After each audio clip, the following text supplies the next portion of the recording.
이 시간 저희들이 레위기서 5장 14절에서 6장 7절까지 말씀을 읽었습니다. 여러분, 저희들이 지금 레위기서를 쭉 묵상하며 또 말씀을 나누고 있습니다. 우리가 1장에서 번제에 대한 5가지 그러한 예배 제사가 있었죠. 그런데 번제가 가장 먼저 나왔죠. 번제는 모든 것을 우리 하나님 앞에 드리는 제사였죠. 오늘날로 말하면 온전함을 드리는 것입니다. 이미 예수님께서 우리의 번제의 제물이 되셔서 우리 대신에 그의 모든 죄값을 이미 예수님이 지불하셨죠. 그래서 저와 여러분이 이 번제를 보면서는 우리의 마음에 어떤 구석도 하나님 앞에 감추지 말고 모든 것을 하나님께 맡기고 나아가는 그런 온전함의 예배를 드릴 것을 성경 우리에게 가르쳐주고 있고요. 두 번째 장에 가서는 소재에 대해서 우리가 말씀을 나눴죠. 미나라는 소재는 그건 자원제라 그랬죠. 그래서 우리가 하나님께 가까이 가고 싶은 이들이 하나님 앞에 드리는 그러한 제사였습니다. 저와 여러분의 예배가 하나님과의 친밀함을 더하고 하나님과의 교통하고 하나님과의 동행하는 그러한 것들이 회복되는 그런 마음으로 늘 예배 자리에 있기를 원합니다. 밀린 숙제 해치우는 그러한 모습이 아닌 하나님과 더 가까이 나가며 친밀한 가운데 교제가 있도록 그렇게 우리가 나가며 예배 때마다 기쁨이 넘치기를 원합니다. 그리고 세 번째 3장에서는 화목제에 대한 말씀을 드렸습니다. 예수님께서 화목제물이 되어주셔서 하나님과 우리 사이를 연결시켜 주시고 연합하게끔 하는 그런 화목 제물이 되고 뿐만 아니라 그래서 우리가 하나님의 자녀가 되었고요. 또 하나님의 자녀된 저와 여러분에게는 동일하게 화목의 직분을 감당하는 자가 되었다라고 우리가 고린도서 5장 7절 이하에서 우리에게 가르쳐 주죠. 그래서 저와 여러분은 화목의 직분이 있는 사람입니다. 화목케 하는 자는 하나님의 아들이라 일컬음을 받는다고 했습니다. 어느 공동체든 또 가정이든 교회든 어느 공동체 직장이든 저와 여러분이 트러블 메이커가 아니라 피스 메이커로 화목의 직분을 감당하는 그런 예배자로 서기를 원합니다. 그리고 우리가 지난주에 말씀을 나누었던 것은 이제 속죄제에 대한 말씀이었죠. 속죄제는 죄를 없애는 것이죠. 저와 여러분의 죄는 어떤 모습으로도 속량받을 수 있는 길이 없는데 예수님께서 속죄 제물이 되어 이것 때문에 하늘의 보좌를 버리고 이 땅에 오셔서 우리의 속죄 제물이 되어 주셨다라고 말씀을 나눴습니다. 그래서 속죄 우리의 죄를 사해 주시는 그 큰 은혜가 너무 커서 우리는 이제는 하나님의 자녀가 되고 영원한 하나님의 나라를 상속받는 하나님의 자녀 백성이 되었음을 성경은 우리에게 가르쳐 줍니다. 이 생명 얻는 역사가 천하를 다 준다 해도 거기에 대한 가치에 비길 수가 없다라고 우리에게 성경은 말해줍니다. 그래서 우리가 이 세상 살아갈 동안에 이 세상은 훈련받는 장소고 순례의 길이고 곧 떠날 줄 모르는 그러한 길을 저와 여러분이 가고 있습니다. 공교롭게도 어제 제가 아는 분이 돌아가셨다고 했죠. 갑자기 4살 저보다 많은데 그 전날까지도 멀쩡했는데 갑자기 돌아가셔가지고 어제 제가 그제 금요일 날 제가 문상을 갔다 왔습니다. 여러분, 하나님이 부르시면 우리는 무슨 일을 하고 있다고 거부하고 가지 않을 수가 없잖아요. 하나님 잠깐만요. 제가 중요한 일 마치고 가겠습니다. 할 수 없잖아요. 그래서 여러분, 저와 여러분의 예수님께서 우리의 죄를 사하시고 우리가 이 세상에 떠나게 되면요, 우리는 하나님의 심판대 앞에 서야만 됩니다. 히브리서 9장 27절의 말씀처럼 한 번 죽는 것은 정해져 있지만 그대로 끝나는 것이 아니라 결산을 하게 됨을 성경 말해주고 있죠. 심판이 있다고 말합니다.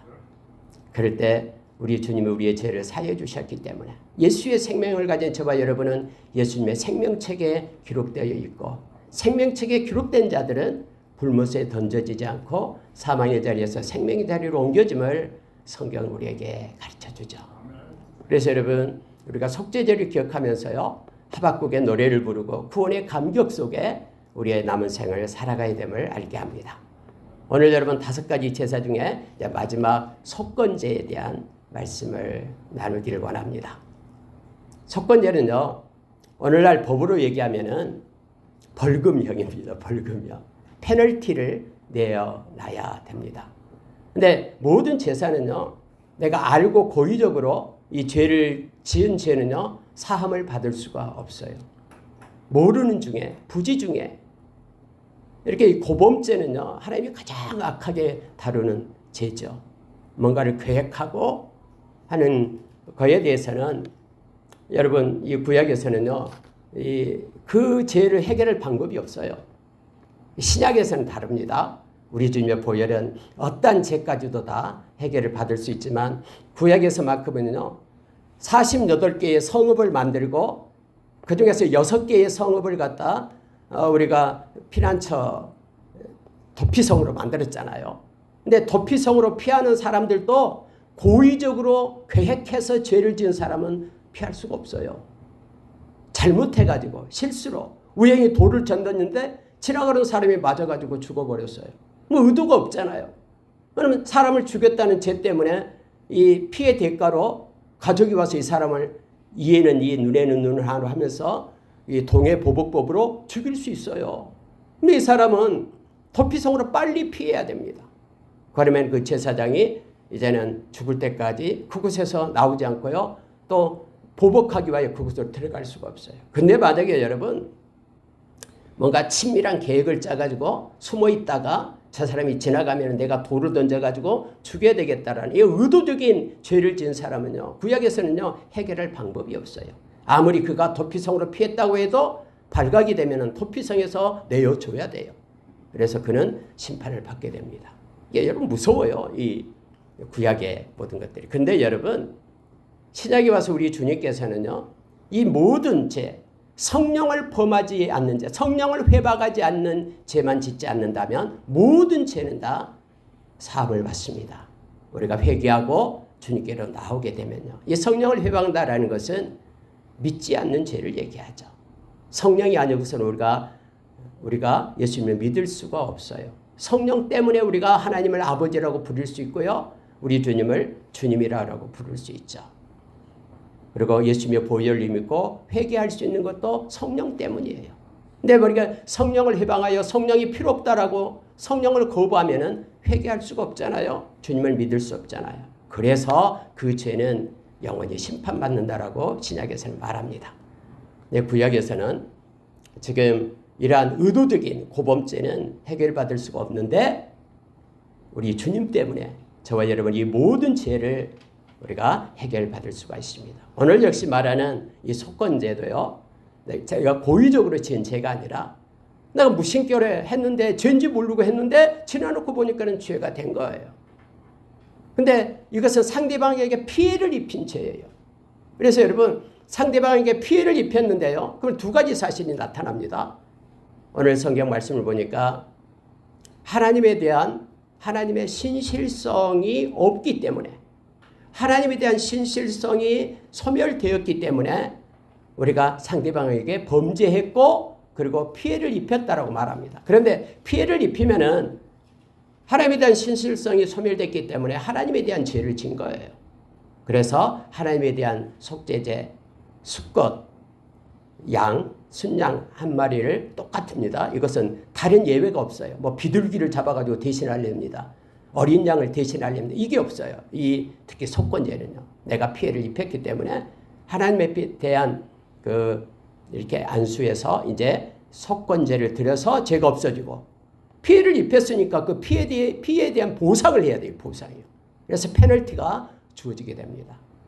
근데 그대로 페널티를 쓰는 게 아니라 5분의 1, 20%를 더해가지고 페널티를 지불할 것을 말하고 있는 것이 바로 이 속건제가 됩니다.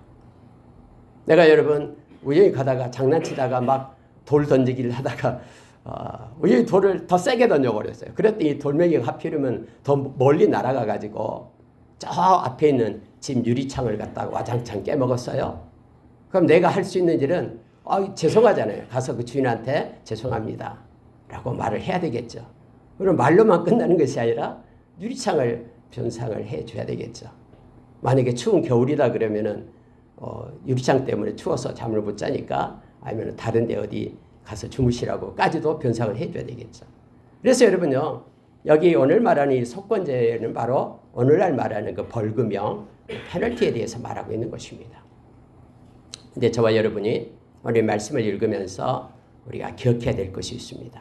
하나님께서 이 말씀을 통해서 우리에게 가르쳐준 내용이 뭐냐면, 우리 인간은 참 간사해요. 뭐 어제 그제 또 1년 전에 한 달 전에 막 뜨겁고 성령 충만했다고 해서 그 은혜가 계속해서 이렇게 이어진 게 아니에요. 저와 여러분 매일매일 식사를 하듯, 그래서 우리의 몸을 유지하듯 우리가 말씀과 기도로 매일매일 우리의 영적인 건강을 회복해야 되고 깨어 있어서 하나님 앞에 서야 됨을 성경은 가르쳐줘요. 그래서 오늘 말씀의 핵심이 뭐냐면요, 하나님께 신실성이에요.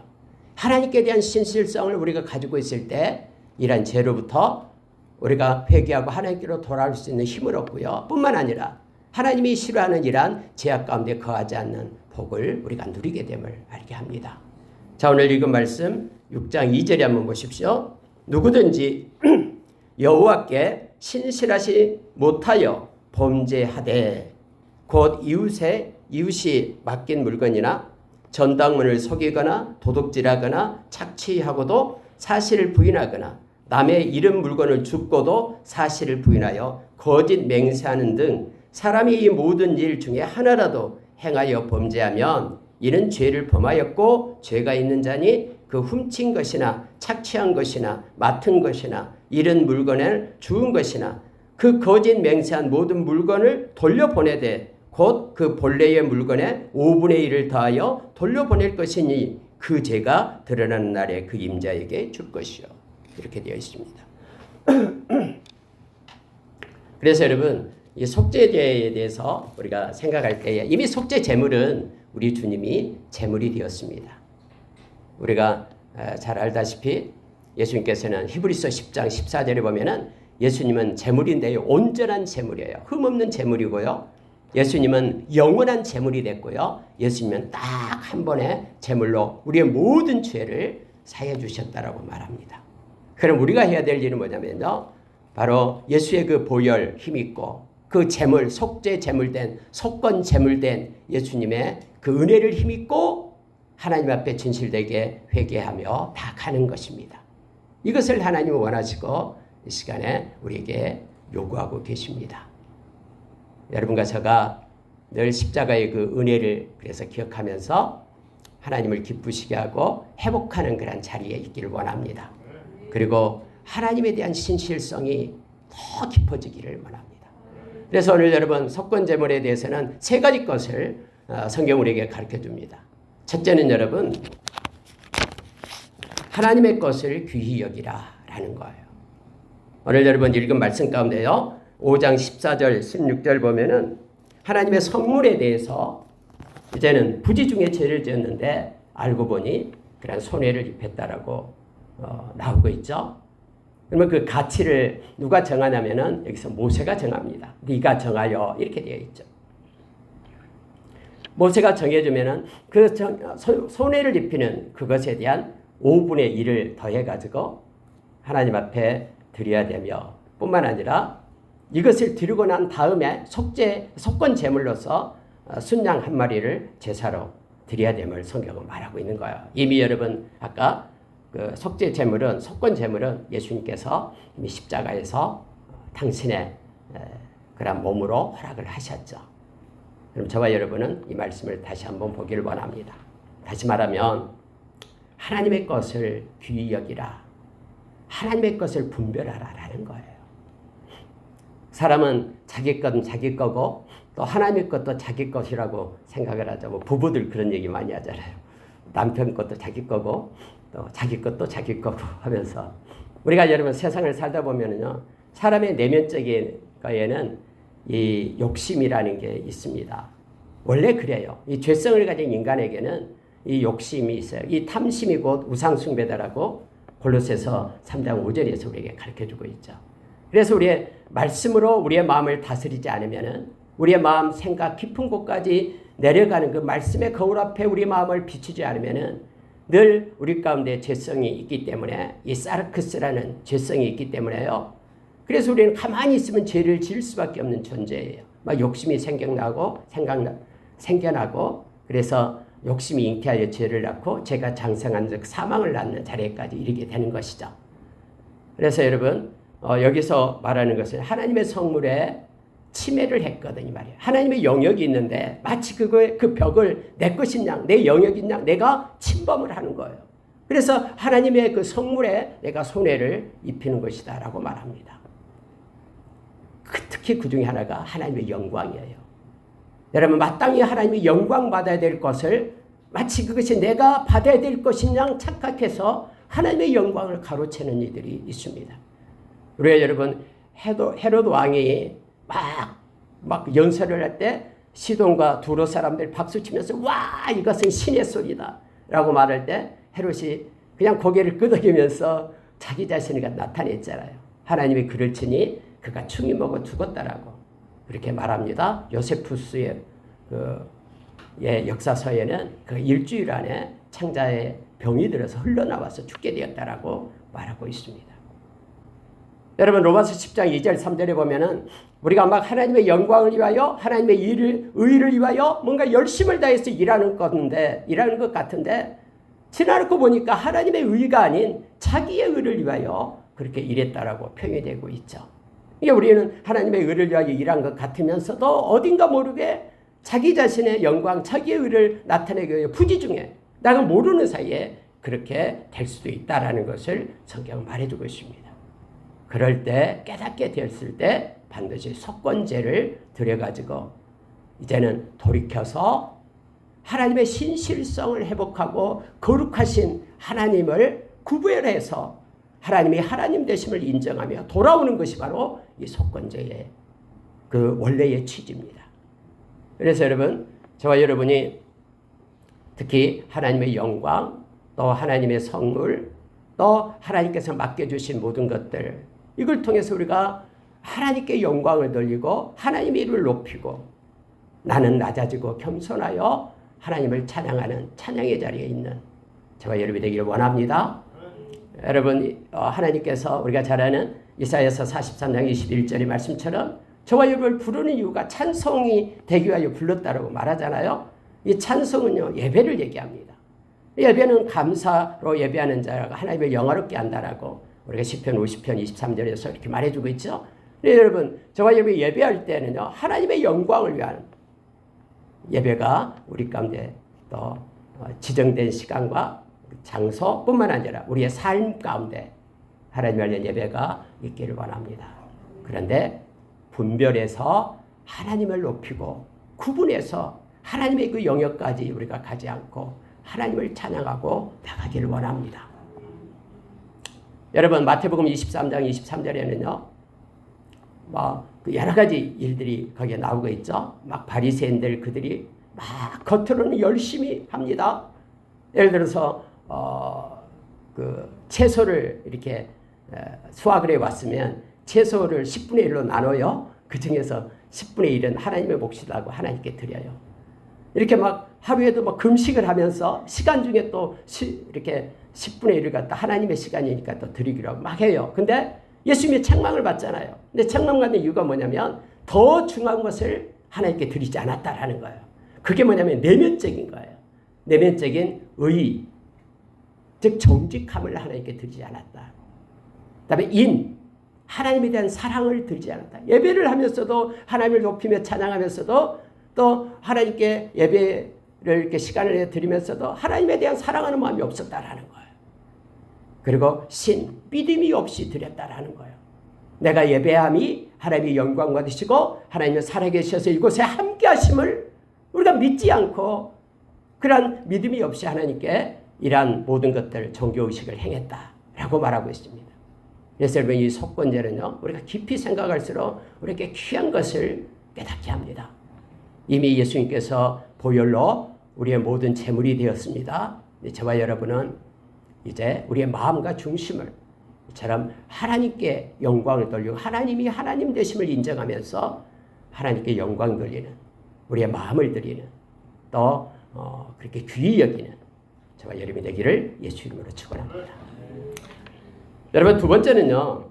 하나님의 법을 살펴 준수하라라는 거예요. 자, 여러분 17절 보시기 바랍니다. 5장 17절 만일 누구든지 여호와의 계명 중 하나를 부지 중에 범하여도 허물이라 벌을 당할 것이니 그는 네가 지정한 가치대로 양떼 중 흠없는 순양을 속건 제물로 제사장께 가져갈 것이요. 이렇게 되어 있잖아요. 특히 여러분 하나님의 법을 살펴 그것을 준수하라라고 묵상하면서 말씀 소제목을 달았어요. 여러분 하나님의 법을 마음에 가지고 사는 사람들이 새 언약 백성이에요. 저와 여러분은요 겉모습으로 성경책을 끼고 다니고 뭐 이렇게 종교의식을 한다고 해서 하나님의 백성이 아니라 마음이 하나님께 속한 자가 그가 곧 하나님의 백성임을 말하고 있습니다.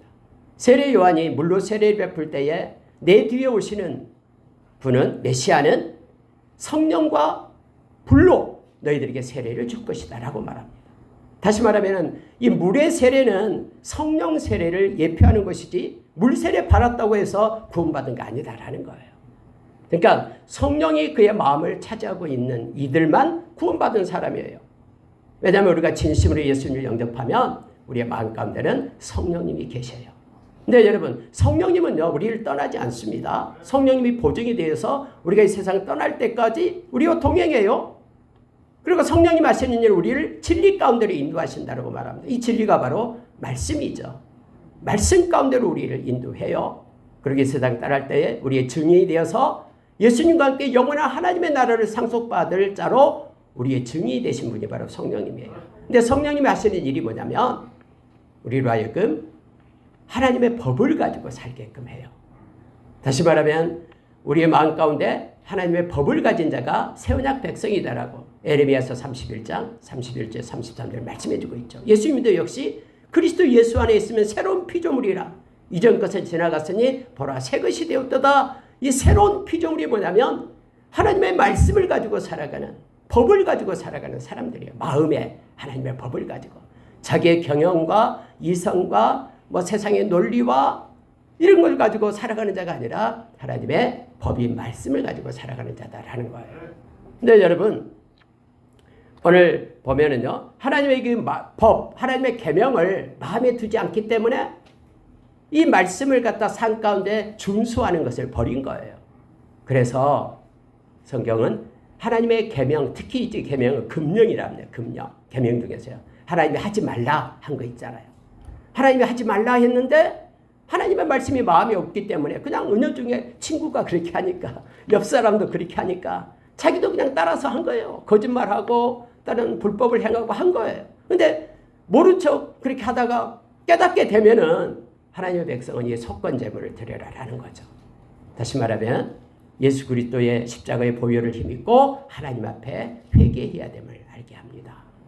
그리고 그것 때문에 또한 하나님의 여러 가지 성물에 다른 것에 또 피해가 있었다 그러면은 그것에 대해서 같이 보상해야 됨을 성경은 말해주고 있는 거죠. 페널티가 주어진다라는 거예요.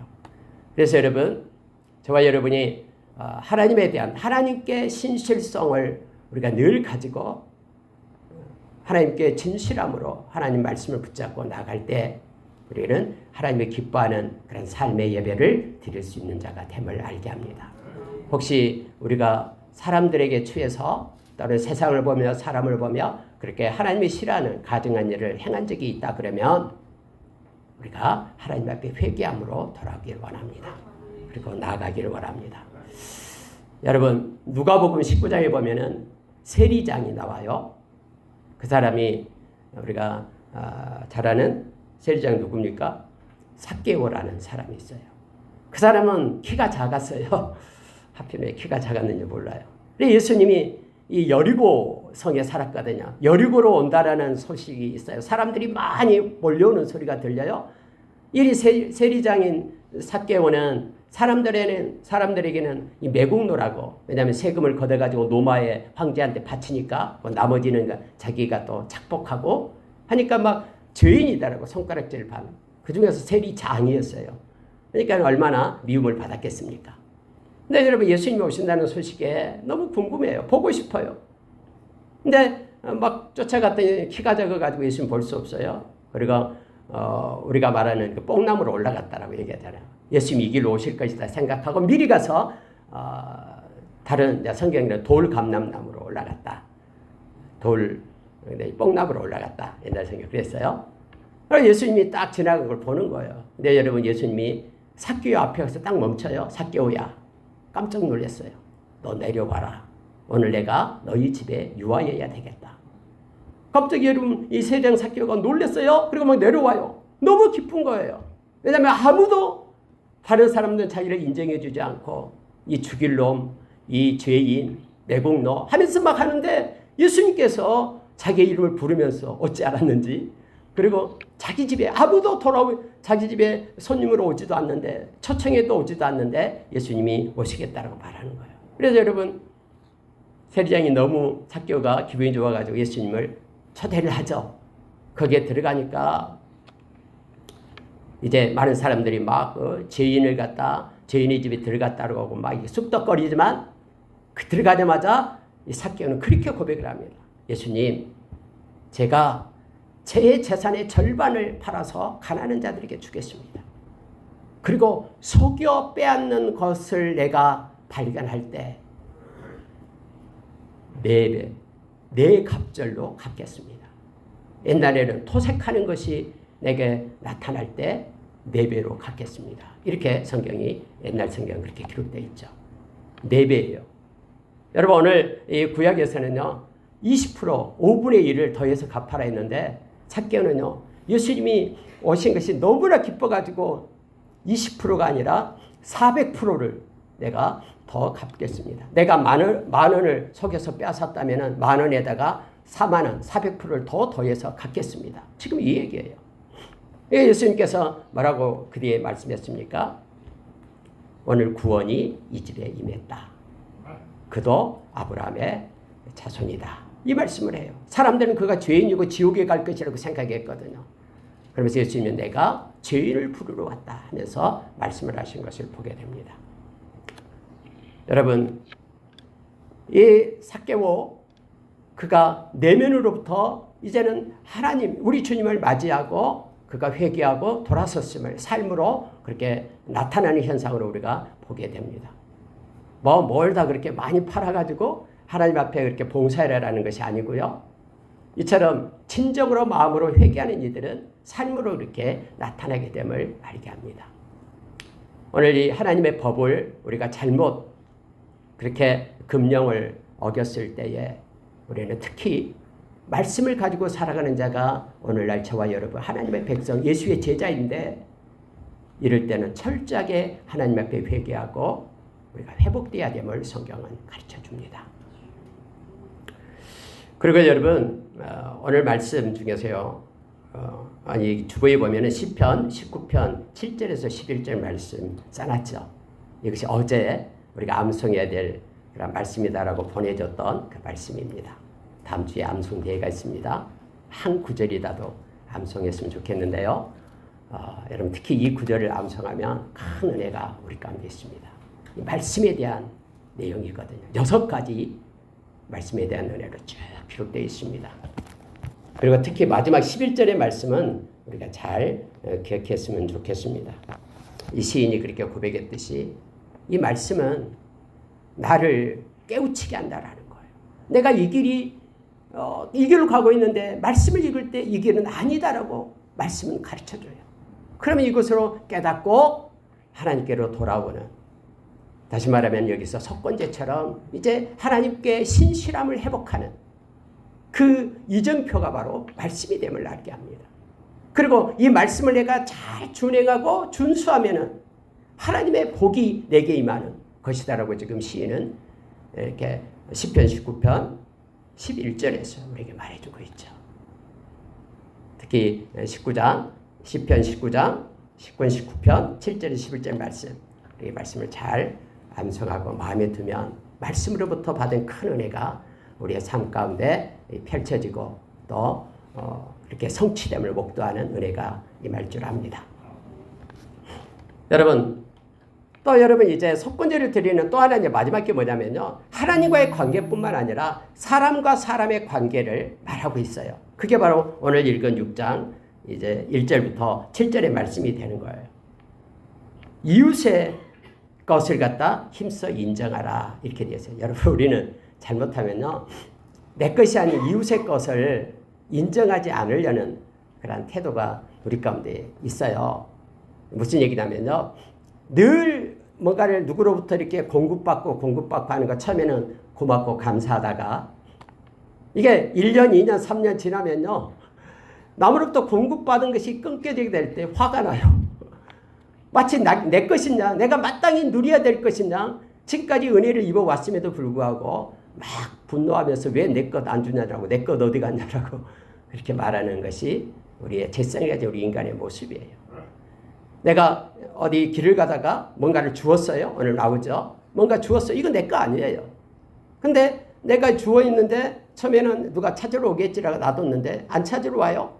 뭐 한 달, 두 달, 세 달 지나도 내가 그걸 사용해요. 이제 뭐가 좋은 것이 있다라고 생각할 때요. 1년, 2년 다음에 그 주인이 와서 이거 내 건데 그러면은 화가 나요. 뺏어가려고 그러면 당신 것인지 증명해라라고 또 요청을 하고 막 법정 싸움도 하고 되고 내 땅이 아닌데 막 10년, 20년 막 지어요. 그럼 뭐 다음에 임자가 나타나면은 내 땅이 아님에도 불구하고 내가 그걸 또 경영했기 때문에 뭐 법적으로 내 거이 되냐 하면서 어떻게 막 싸움도 하기도 해요. 법정 다툼도 하기도 합니다. 오늘 성경에서는 여기에 대해서 나오고 있습니다. 옛날에 전당포가 많이 있었죠. 요즘엔 전당포가 별로 없습니다만은 전당포가 있었습니다. 급하면은 뭐 시계 맡기고 돈 좀 빌려다가 썼는데 못 갚아가지고 또 전당포에 넘기기도 하고 막 그랬습니다. 여러분 그때 당시에는요 이 전당포 이 개념이 없고요 어디 있다 맡길 수도 없어요. 그래서 옆집한테 내가 어디 갔다 올 테니까 여기 좀 맡아달라고 이제 그렇게 해요. 그러면 뭐 양도 맡길 수 있고 뭐 하는데 뭐 1년, 2년, 5년 후에 돌아와 보니까 뭐 양이 죽었다거나 아니면은 뭐 팔아먹었다거나 또 당시가 없어졌다고 말하거나 어쨌든 이런 일들이 인간과 인간 사이에 이웃과 있는 사이에 있다라고 지금 성경 말합니다. 그래서 여러분 말씀 보십시오. 6절 4절이요. 이는 죄를 범하였고 죄가 있는 자니 그 훔친 것이나 착취한 것이나 맡은 것이나 잃은 물건을 주운 것이나 그 거짓 맹세한 모든 물건을 돌려보내되 곧 그 본래의 물건의 5분의 1을 더하여 돌려보낼 것이니 그 죄가 드러나는 날에 그 임자에게 줄 것이요. 그것으로 끝난 게 아니죠. 그리고 나서 또 속죄제를 드려야 돼요. 그러니까 여러분 속죄제만 드리면 끝나는 게 아니에요. 그 모든 것을 다 청산하고 나서 속죄 제물로 제사장 앞에 와서 이렇게 죄를 그렇게 구해야 해결받아야 됨을 알게 합니다.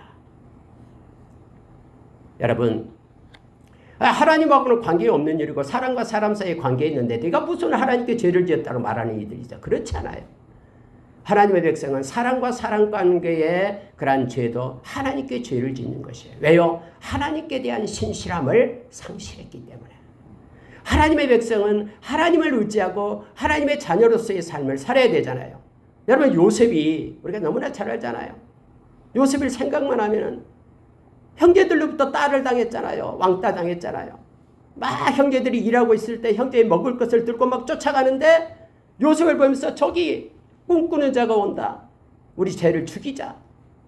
그래서 여러분 형제가 자기들의 먹을 걸 갖다 주는 요셉을 갖다 아무 죄 없는 요셉을 갖다 물에 빠뜨리는데 다행히 유다가 우리 죽일 게 뭐냐 팔아넘기자 해가지고 애굽으로 팔아넘기잖아요.